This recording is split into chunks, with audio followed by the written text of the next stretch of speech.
fuck both of you. I don't like that tone of yours very much, young robot. You put me in the locker spot! Have you got something against gay pride, CBF? No, I just have something against a bad seed bot from a bad character with a color I'm not a fan of. Well, look, dude, we wanted to edge our frustrations over the loss of the Arcadia and the white base, and we wanted to do it without any consequences. Aki was right there! Speak for yourself, Kaiser. CBF, my friend, was going through great suffering. I was simply liberating him from life, and therefore liberating him from his suffering. No, it's good on both sides. It's the law of equivalent exchange.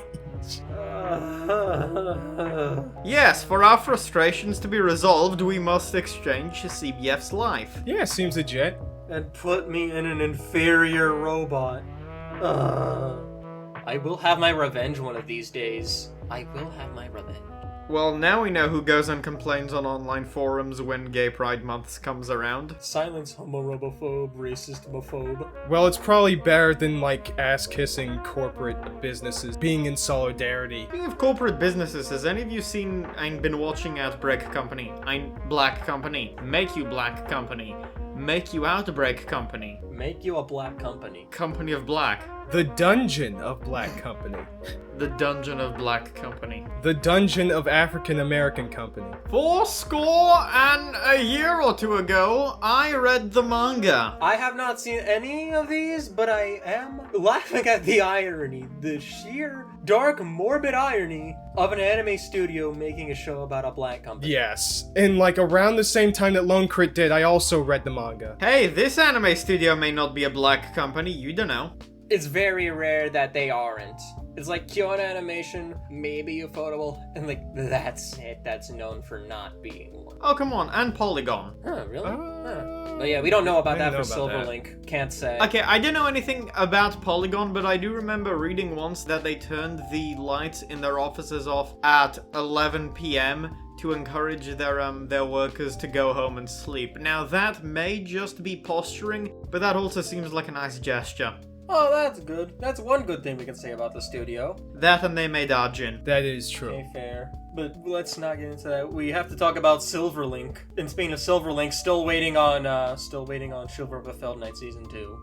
Silverlink, come on. Oh, right, they did make that. I keep forgetting that they did it. I forgot you liked that show, CBF, because it seems like something you wouldn't like. Yeah, we can talk about it another time, but yeah, it is way better than it has any right to be. Absolutely. Given the premise, I'd say it's just as good, if not only slightly better than it should be. Everything else is just worse than they should be. That's fair. Especially when its immediate comparison is the Asterisk War, i.e. a great dumpster fire. Literally the only reason people compare them is because they came out the same season and they both have a pink-haired main girl. And at the same time, and they follow similar plot beats every now and then. Like, legit, on the same day. Yeah, but so do 100 and World Break, and to some extent Unbreakable Machine Doll. I'm surprised you remember that. Yes, but those are more just general tropes that are similar, and less so similar plot beats. I went through a phase, I saw all of those except 100. Gotcha. I don't even think I've seen the majority of those. Same. Yeah, you guys watched Black Company. Tell me about Black Company. Also, anime may not be trash, but we definitely are. Allegedly. Trash, yes. Just like how we allegedly killed CBF. Okay, that's factual. You fuckers did murder me. Hypothetically. Hypothetically. that we did. Jinx! No, I clearly said it first. Although it's probably gonna be at the same time in the recording anyway, so fuck it. But anyways, Black Company. Basically... Okay, so you got this main dude who is... that likes skipping around naked in his apartment. While verbally jerking himself off.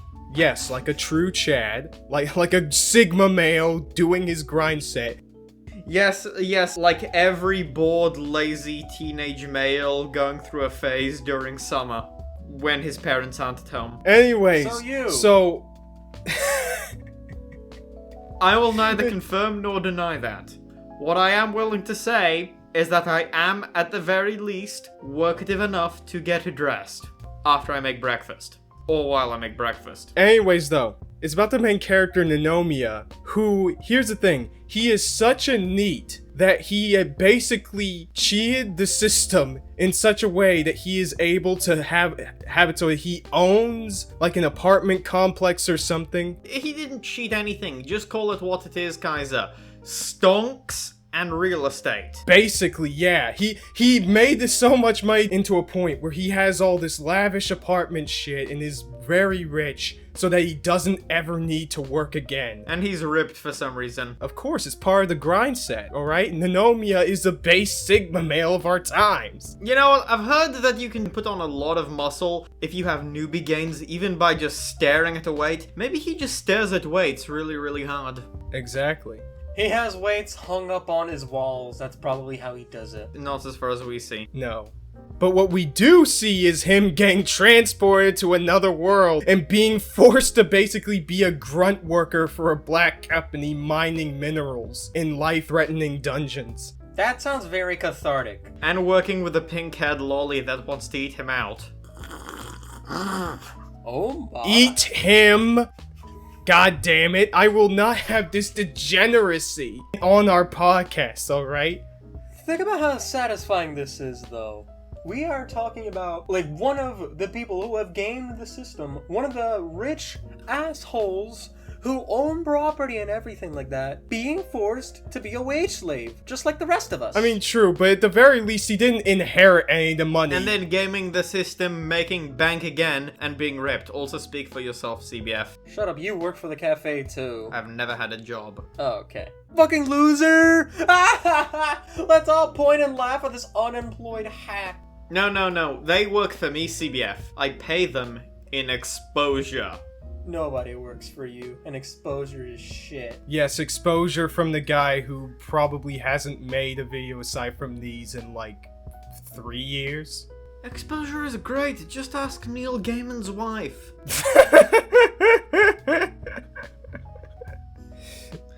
If you don't get the joke, even though she's married to a millionaire, she wanted to get some artists to work for her at some point in time for something that she was doing, that she was also doing a fundraiser for, and then she openly said she was paying them in exposure like it was a good thing. Yikes. Which is probably something Nanomiya would do. Maybe.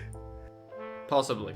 Yeah, but the show is basically just, like, following his antics of him trying to get at the top and escape having to work. Well, yeah, but there is a little bit of a Tom and Jerry thing going on between him and life. Like, CBF, you know how in Konosuba, every time Kazuma seems like he's gonna get a leg up, life just kicks him back down again? Yes. And even when he doesn't deserve it anymore. Yeah, to some degree, this is Black Company, like, oh, so you have to work till exhaustion and you can't make any money. Enough money, anyway. But then you find a secret passage that leads you somewhere where you can make money. But then you almost get eaten by a dragon. But then you cooperate with the dragon to make more money. But then all your money goes to meat to feed the dragon or else it'll eat you.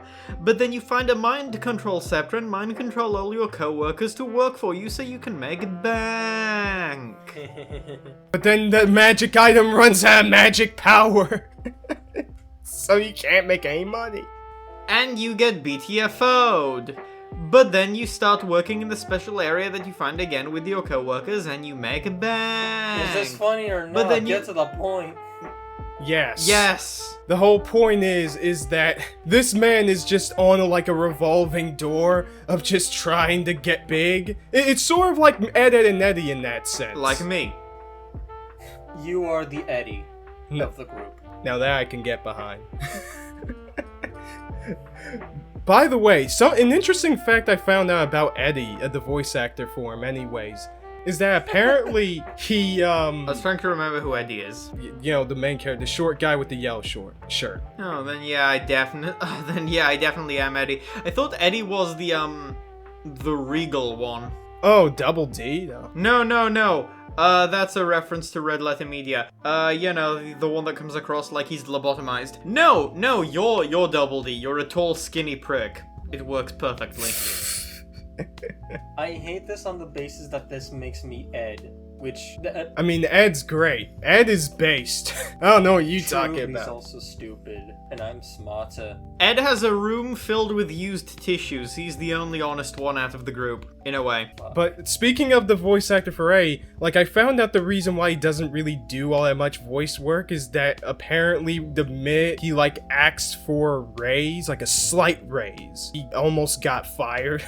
Or something along those lines. I saw on a Twitter timeline somewhere. Christ. That's fucked The up. lesson to be learned here is that normal workspaces are not like friends. Normal workspaces need to be improved. Yeah. You don't even get that reference, do you?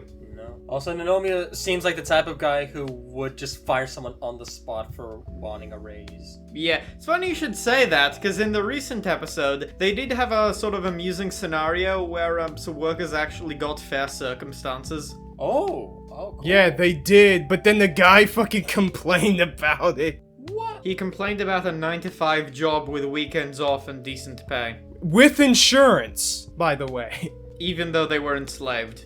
Sort of. Yeah, so Nanomiya's solution to fix this was to do actual slavery. Oh dear. No. His solution was Management Theory X and the Panopticon. Let me explain and bring in my human resource management major. Okay.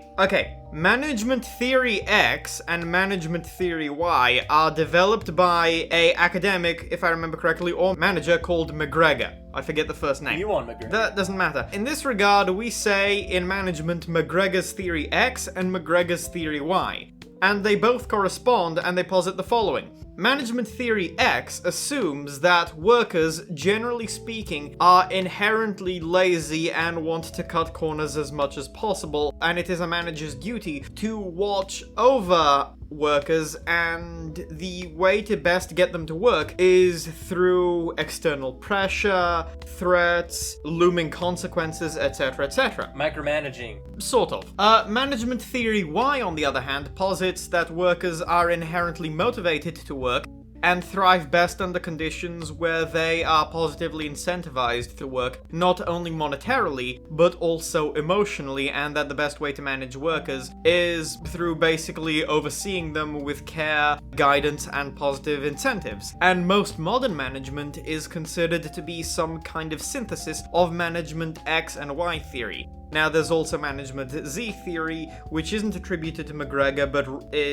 refers to his model that is called a Japanese style, but we're not gonna go into that. Point is, what Nanomiya is doing is basically hardcore Management X theory. Yes.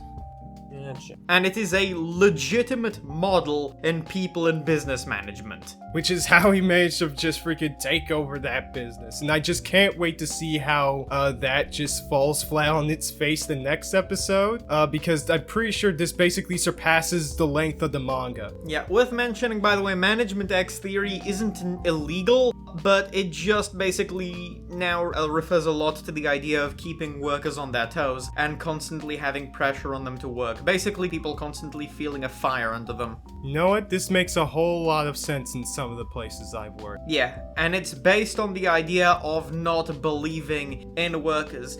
Generally speaking, by the way, it's thought that the best style of management is some kind of individualized combination of X and Y management theory, and oftentimes Y management theory is very idealized and thought in theory to be the best, or at least the better out of the two. However, counterintuitively, X manifests more often in practice than Y. Sadly, Or yeah. at least more often than people would, even employers and managers would aspire to. Because haha, building trust and faith in workers, not super easy. Yeah, that's pretty gay. And then the looming threat of layoffs and firing hanging all over everyone clearly works, especially when you get rid of them anyway, like fucking Activision. But let's move on from that black company. That's its own mess. Yeah, which is interesting because one of the plot points, like this isn't even a super major spoiler or anything like that. One of the plot points of the recent episode is like the fact that, okay, so through circumstances that I'm not gonna explain, you'll have to figure it out yourself. Nanomiya finds himself in like a future version of the world he got sent to, where the company that he had been working for had basically caused the end of civilization. contributed towards it. Contributed, sure. Of course, we can't put the responsibility squarely on the company. It's all about the individual, see? Another thing frequently said by people managers that doesn't manifest so much in practice. Exactly! Well, it's a thing frequently put in bureaucracies, even though it has also been pointed out a lot in academic literature and academic theory that there's a reason for that, and that's that bigger companies err more towards bureaucratic models out of necessity, because applying more free-form models of people and business management just tend to sort of fail or go sideways with bigger businesses, and those are more allowable with smaller businesses. As pointed out in the Catherine Turcot documentation of a certain tech business firm book, the Conversational Firm. Anyway, companies cause the end of the world. Yes. That is the bottom line. I love the fact that you said bottom line, because that's what companies always think about. Yes. Not necessarily. Well, a lot do, not all. Well, most of the major ones anyways. Actually, CBF, if you research the subject, you'll find out it's not really that simple. The bottom line, as you say, is not necessarily what individuals care about so often, it's more so what organizations are built towards. I know, that's what I meant. That's the main thing they strive for. Yeah, although that's not necessarily the goals of people. Academic literature and research suggests it's more so in order to generate competitive advantage against other corporations. Hence why things like hospitals, churches, etc. may take on more bureaucratic and cold in regard to people management models of people management, because that's just more effective, not necessarily because that's what's desired. You see, yeah, this is how big brain content gets when we talk about a show about a man trying to get rich. True. No, this is how big brain you get when you actually know a thing or two about what you're majoring in.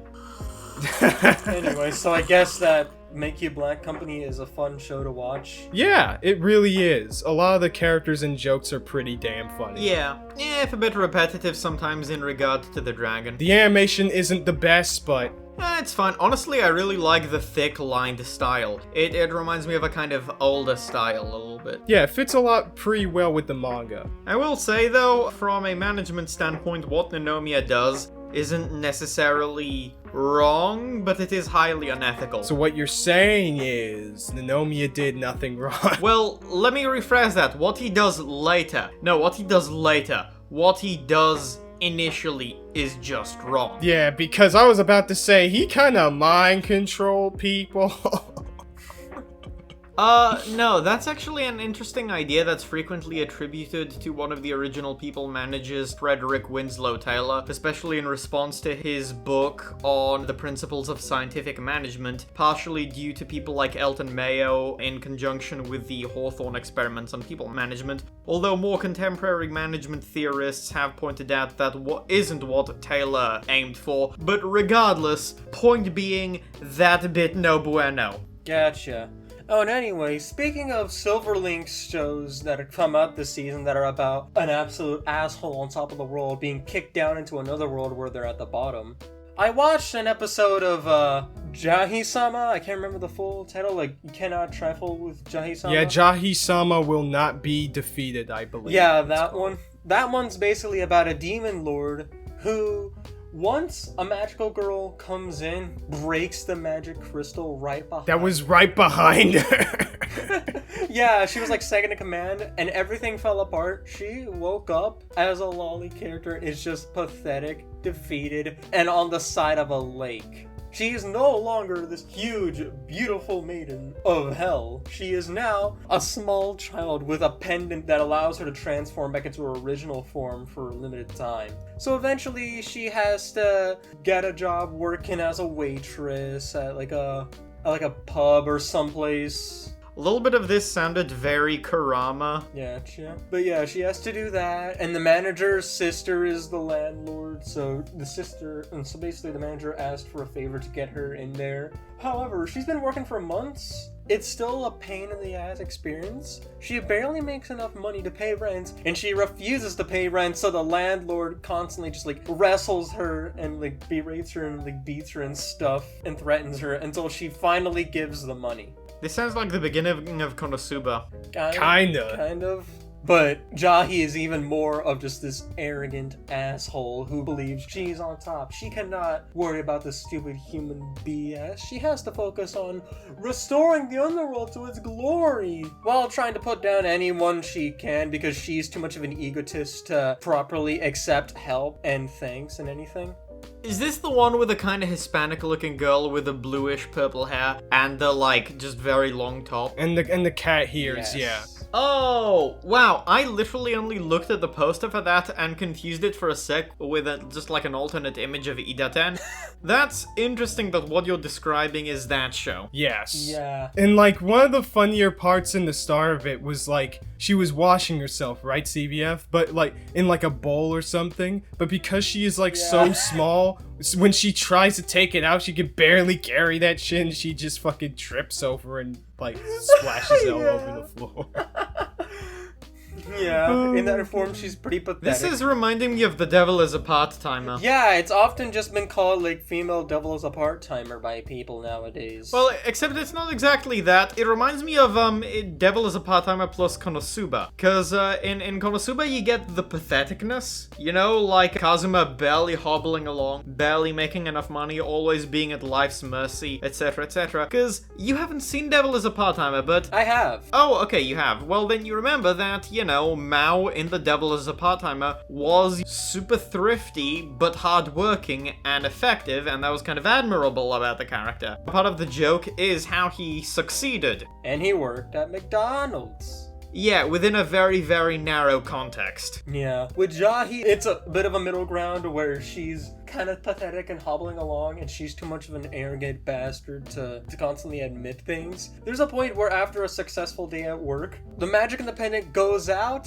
after she's celebrating, so for the first time the manager catches her in the short, tiny form, and she tries to be like, demon lord this, demon magic that, and when she loses the pendant, she comes back and she's like, oh no, are you telling me only dumb inconveniences happen? No, that can't be right. Some, like, world-ending catastrophe must have happened like that. It's supposed to be a bringer of sheer misfortune.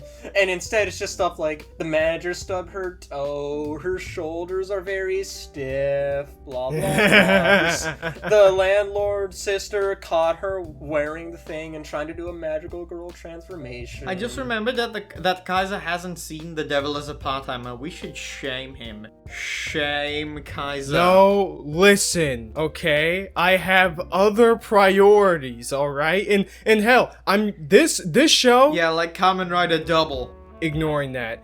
This show actually gave me a bit more reason to actually check out Devil's a Part-Timer, because it's a little bit like that. I especially like that part in like the first part of the episode where after the scene that I described to you before, she was about to eat some bean sprouts, remember that, CBF? And like she was choosing between adding salt and adding mayonnaise, and she's like, fuck it, I want to treat myself today, and she puts on the mayonnaise instead. And it's just so cute and sad, and I love it. You know what? I do feel that. That's kind of Jahy in a nutshell. She's very cute, but also sad. You kind of want to root for her at times, but it's also funny here seeing her get shit on when she's being too much of an arrogant asshole and pathetic at the same time. Yes. The manager is like a fun, just sort of like very benevolent person, but the landlord, she is very angry and screaming and just as much of a jackass as Jahy is. There's a part where she tries to trick the manager, and then she just escapes by not paying rent, except the landlord, catches up with her. Surprise, motherfucker! Sets them both down and is like, alright, you two, be nice. You please be nice to Jahy. Jahy, please give her the money. Because, you know, they're sisters. They know that Jahy just got paid. She can handle the rent. But yeah, it's kind of funny that, like, this demon lord, this noble person whose haughtiness rivals that of Gilgamesh, is basically a wage slave living a, you know, the kind of life you expect a college person or someone who just got out of college to live, you know, struggling with rent with a dead-end job. By the way, CBF, did you hear we're finally getting a season 2 of Devil is a Part-Timer? Yeah, not a fan of the new art style for it, but it's cool that we're getting that. Me neither. Yeah, it is cool that we're getting that. I just hope they get the voice cast back. Oh, they better. I watch some of the clips of the show every now and again. It's really funny, isn't it? Yeah, and I also watched a couple of the bridge series done by Grimjack. Ah, nice. Did you know that The Devil is a Part-Timer is my most rewatched anime. I've seen it, I think, like 6 or 7 times. Yeah, I think you told me that. A lot of those times I've seen it in one day. Damn. How many episodes is it? Like 13? Yeah. 13. I love that show. Yeah, everybody loves that show. I need to get into it. Go dub. Oh, CBF, can we just all agree that in that show, Urashihara, aka Lucifer, is the biggest mood? Kinda. Actually, come to think of it, those guys remind me of you. I feel like Urashihara is little CBF, and Mao is current CBF. Also, it's funny how out of those 3 shows, each of us has one that we haven't seen, but each of them are different. Yeah. But yeah, Jahy-sama so far, it's 1 episode. It's kind of fun. I just wish the visuals took a little bit more advantage of the fact that it's an anime and had less, generic, cheapo, bland, not fun environments that are kind of ugly. But either way, it's a passable adaptation. And it's pretty funny. CBF, why can't you just open your heart and lower your standards like me and Kaiser? I'm not expecting Kaguya-sama or The Simpsons, okay? I am just expecting a manga adaptation to be a bit... Just consume product and be excited for next product, CBF. That's all you gotta do. That's all you gotta do. Wow, we're becoming the nerd crew. Meanwhile, I'm just remembering Homer Simpson like, that was taken completely out of context after they do a screening of him strangling Bart. Yeah, somebody's gonna cite this video with me saying this type of shit, and I'm gonna be like, okay, y'all just taking this completely out of context? No, they're gonna cite me bring out the unpopular take of bureaucracy actually may be kinda good sometimes. But anyway, I'm not expecting The Simpsons level of just, beautiful art direction or Kaguya-sama level of consistent animation or interesting direction. Just a little bit more. Just a little bit more than what we got. But anyway, Jahy-sama so far is pretty fun. I'm looking forward to the next 19 episodes. By the way, just want to get that there, recently I've been watching Star Trek The Next Generation, coming soon to a manga cafe near you. Maybe in space, maybe not. Yeah.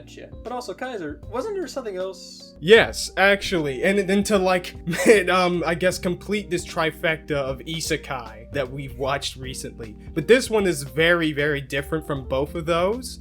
Isn't the one you talked about technically a reverse isekai? It only did the reverse isekai thing a couple times, and even then it's like for 1 episode or so. Also, by the way, gotta love how Black Company is a regular isekai. It's a double isekai that pulls an Uno card and is like, oh, actually no, same isekai but twice. Yeah. Jahy-sama's a reverse one because it's a demon lord coming to the human world, kind of like Devil's a part-timer. And Escaflowne is Recreators. We can discuss that another time. Recreators, that's gonna be a fun one. Also, Altair, hi Altair. Please don't kill us and pop out of there. I know. I don't really feel like continuing Recreators. So much talking and not enough interesting. Forgive this man, Lone. Please do not come and destroy the world from your own world, your own weird show thing that's its own thing, please. At least that show, by the way, had a magical girl having a mental breakdown. That was great. True. Recreators is great, but we can talk about it another time. Yeah, what we should be getting into is, High School Girls and Mechs. Hey, speaking of High School Rules and Mechs, Escaflowne. Yes. Yes. Somebody say Escaflowne. Yes. The vision of Escaflowne. Escaflowne. With Maya Sakamoto doing the OP. Yes. What are you doing, Kaiser? It's one of the soundtracks of the show. Yes. Done by Yoko Kanno. Okay, thank God. I thought you gained a new aspiration of becoming a choir kid. At which point I'd have to point out that you're a 20-plus-year-old adult. I mean, he can still join the opera. Yeah. And the choir. But yeah, I watched the show a few years ago. What do you think about it, guys? I remember liking it, generally speaking. Yeah, generally, I think Vision Escaflowne is a pretty good show.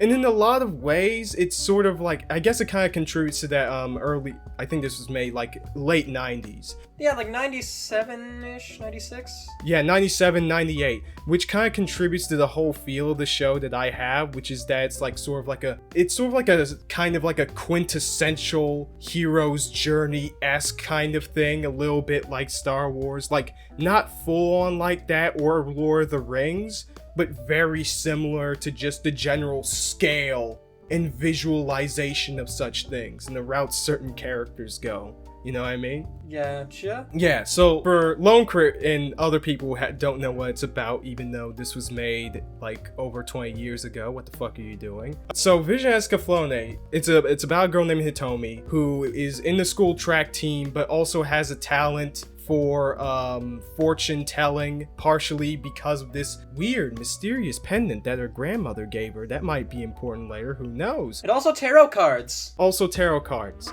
Wait a sec, you mean this actually becomes relevant? Yes. Yes. It's generally a part of her character. Kaiser, remember when we read Scryed? You mean watch Scryed? No, sorry, not Scryed, I meant Siren, and the main dude had just accepted $100 worth of yen to do any task, and his favorite was getting into fights, and then he got isekai'd and he didn't give a shit about getting into fights, and that never came up again. Shh. But anyway. It doesn't matter, because Siren was awesome. Yeah, Siren is still good. You guys should read that. We should probably make a whole discussion about that at some point. Dude, the ending, the black hole mode, Jesus Christ. And just, I'll be damned if that's not one of the most interesting shonen power systems. Yeah, but Escaflowne is still very interesting. I wouldn't say it's necessarily as deep as a lot of people kind of made it out to be, but it's definitely a sort of like interesting merging of different genres. By the way, I almost forgot the premise, because while the main chick was trying to get with this guy that she is interested in, because of course it's a guy, the other main character, Vaughn, who is like a prince of an entire country or whatever, who was currently fighting a dragon, just kind of teleports in due to some weird connection he has to the pendant and like the dragon's heart. And after killing the dragon, he and Hitomi go back into his world. And the strange thing is that Earth shows up sort of like a moon in their world. They call it the Mystic Moon. And the whole show expands upon that idea. But basically, Hitomi gets roped into this and then gets even more roped in when a freaking big bad empire that is trying to take over the world just kind of storms in and destroys Vaughn's kingdom. And we go into a huge Star Wars-esque quest about trying to stop them. Isekai are whack. Exactly. Yeah, and also keep in mind that the mech knight that the main guy pilots, since you know the mechs in the show are like knights, his can also transform into a dragon. Dragon mech knights. Insert the Dynazenon theme. Yes. Insert Yu-Gi-Oh joke here. Yeah. You mean the original Season 0 opening, right? Not like Overlap or something? Hey, Overlap's pretty cool. I mean, because there's an archetype called Mech Knight. Yes. Oh, okay. But anyways, and it's directly relevant because the power source of Escaflowne kind of like runs on the heart of the dragon that he killed in the beginning of the show. Yep. Awesome. And it's directly even more relevant because they had the materials of this world. You know, it has a little bit of interesting world building where like the power source for most of the things that the main characters use is called magicite, I believe. And they either have to mine this shit or they have to like get it out of mystic beasts or whatever. But aside from that, the show is also an interesting mix of different genres and stuff. Like, yeah, you got your quintessential early to late 90s isekai sort of thing. But you also got the sort of clamp love triangle freaking melodramatic stuff. It's a shoujo. Yeah, it's a little bit of shoujo, especially with like the character designs. Oh yeah. The schnazzes. Yeah, and like the steampunk aspects. By the way, the main guy in a very, very vague way reminds me of Orphen, just because they both have a bit of a shoujo-y thing going on.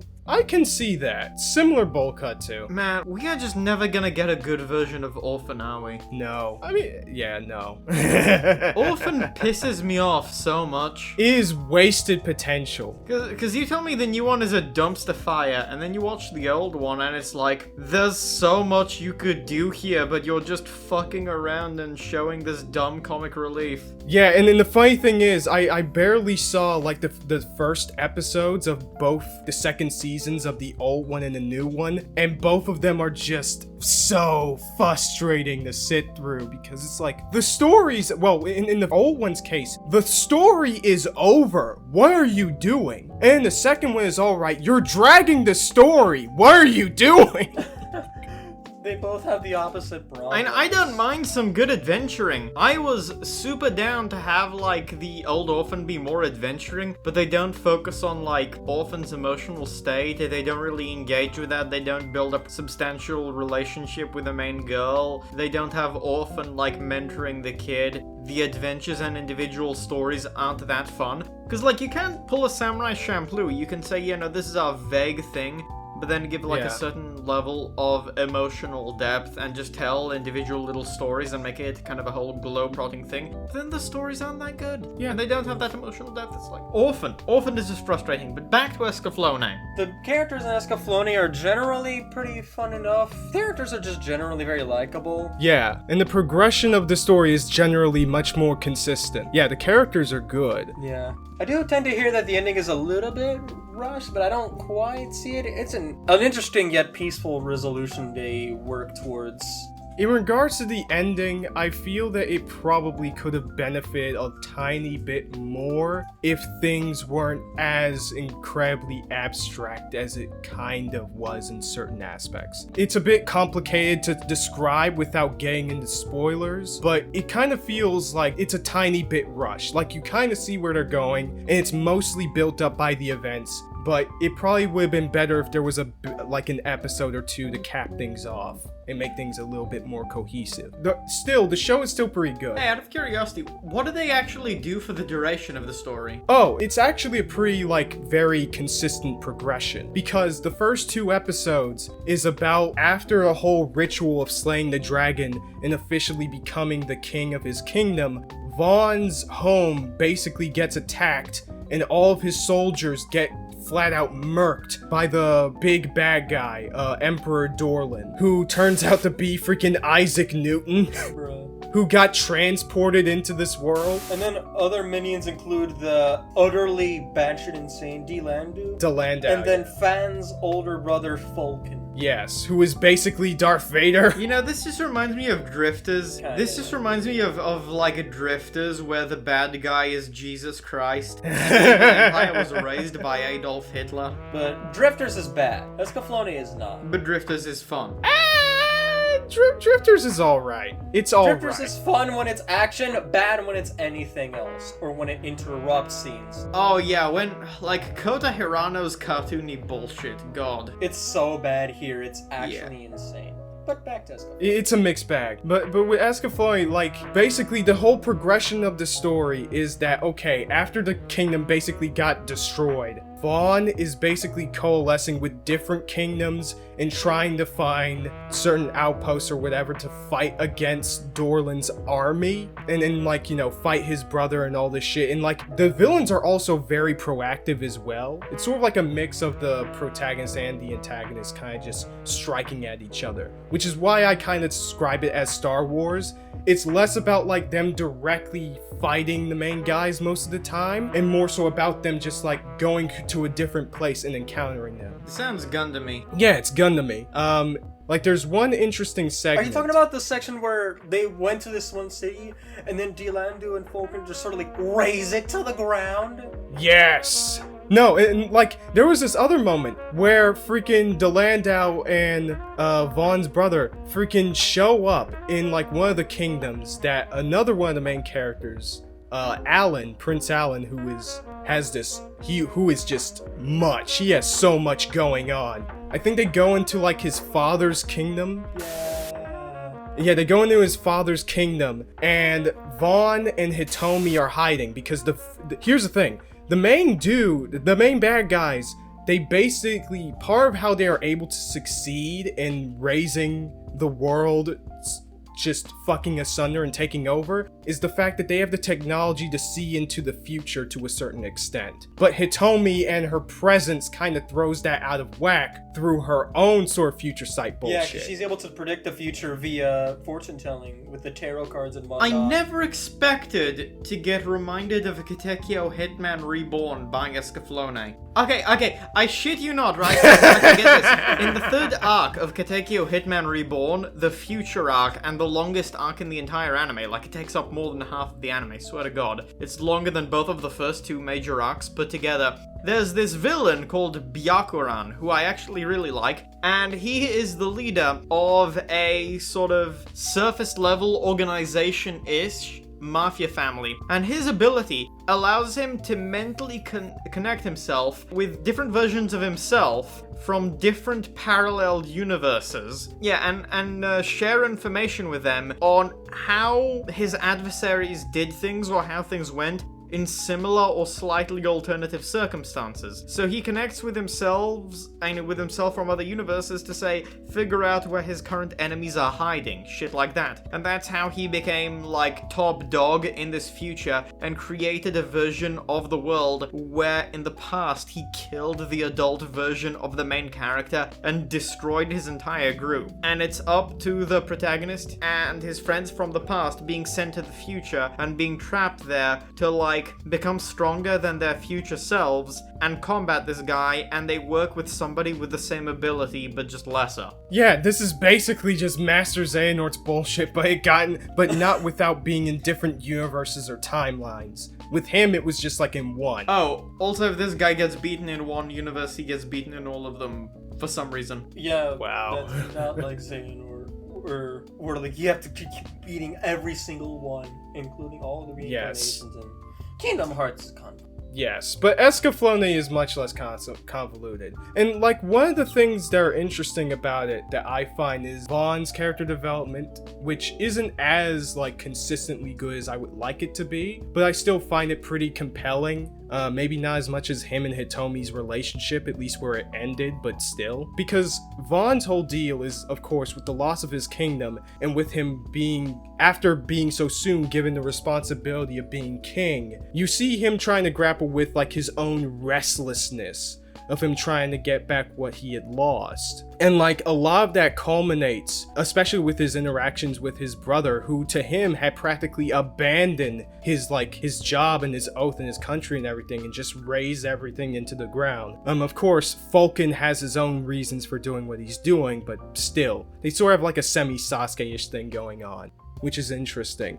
And it kind of culminates with like this one incredibly like horrifying but also badass segment where like Vaughn, through certain mechanics within the show, managed to basically just merge with Escaflowne to an extent that he basically does Newtype-esque shit. And like he's fighting against Delandau and some of his forces, and like Escaflowne just turns black because every amount of damage that he felt when he's in that sort of mental state from Escaflowne gets recoiled onto him. I would very much like it for you guys to watch El Hazard, The Magnificent World one day. Oh yeah, I really want to see that. You are not gonna have the most fun time. But this show is pretty decent. Maybe. I mean, there are certain aspects that Escaflowne didn't really like the main like little girl, I forget her name, the cat girl, remember CBF with the pink hair? Oh, you just like little girls, very interesting. Oh yeah, Marilyn. We all hate children, remember? Meryl, yeah. Oh my god. I get Meryl, and sometimes with the purpose of the story, it's just fine, but I don't know. And also, Prince Alan is interesting, but I feel like they add a little bit too much to him. But, other than that, I'd say the show is still, like, a very interesting watch, and, like, it's one of those shows where it's like, I just couldn't put it down as soon as I watched it. I got it done in, like, 3 days. It's only, like, 28 episodes, so... Yeah, one could say that some things are a bit like basic and whatever, but it's pretty effective. It's simple enough while having a whole bunch of exciting and fun moments, even if it's not always consistently cool. Yeah, and the visuals are fucking orgasmic. Yeah, late 90s sunrise, putting in some good work. I think you guys actually sold me. That's good. By the way, Sweet. CBF, sorry about the whole killing you thing. I'm liberating you from life thing. Allegedly. It's gonna be a while before I can forgive that. Anyway, I think we've been here long enough. I think we need to work on being able to make some kind of SOS distress signal soon so we enough. can finally escape. We could probably do that. I've been fiddling with some parts of the ship. We can probably get, like, at least an SOS signal going on. If not, try to, like, fix the teleporter or whatever brought us here. Yeah, or at least get the engines to work again. Something. I also went to our other cinemas here, but we can talk about that another time. We're out of time right now, so until next time, I am your host CBF, and well, see you next time.